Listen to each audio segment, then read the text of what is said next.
ఏపీలో మరిన్ని విమానాశ్రయాలు నిర్మించబోతున్నామని సీఎం చంద్రబాబు చెప్పారు. ఢిల్లీలో సీఐఐ సదస్సుకి చంద్రబాబు హాజరయ్యారు.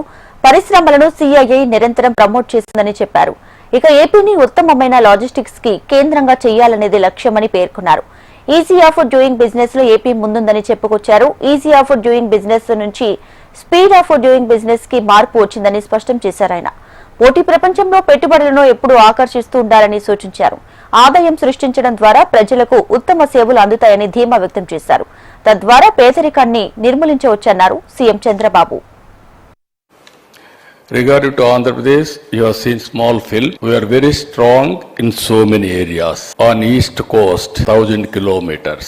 We are planning to build every 50 kilometers, one port, hub and spoke model.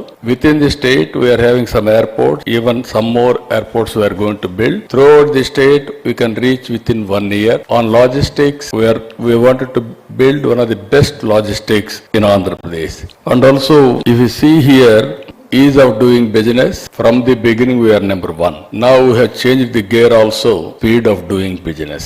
Because in a competitive world, always investment has to be attracted, and I strongly believe to serve the people in a better manner. We have to create wealth, then only you can raise the revenue, thereby you can eradicate the poverty.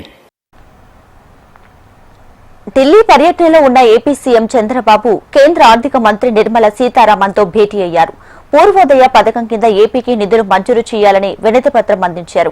దేశంలోని తూర్పు రాష్ట్రాల సమగ్ర అభివృద్ధి కోసం పూర్వోదయ పథకానికి కేంద్ర ప్రభుత్వం శ్రీకారం చుట్టింది. పూర్వోదయ పథకంలో బీహార్, జార్ఖండ్, పశ్చిమ బెంగాల్, ఒడిశా రాష్ట్రాలతో పాటు ఏపీని ఎంపిక చేసింది. పూర్వోదయ పథకంలో ఆయా ప్రాంతాల ఆర్థిక అభివృద్ధికి దోహదం చేసేలా భారీగా నిధులు ఇవ్వాలని సీఎం చంద్రబాబు నిర్మలా సీతారామన్ కు విన్నవించారు.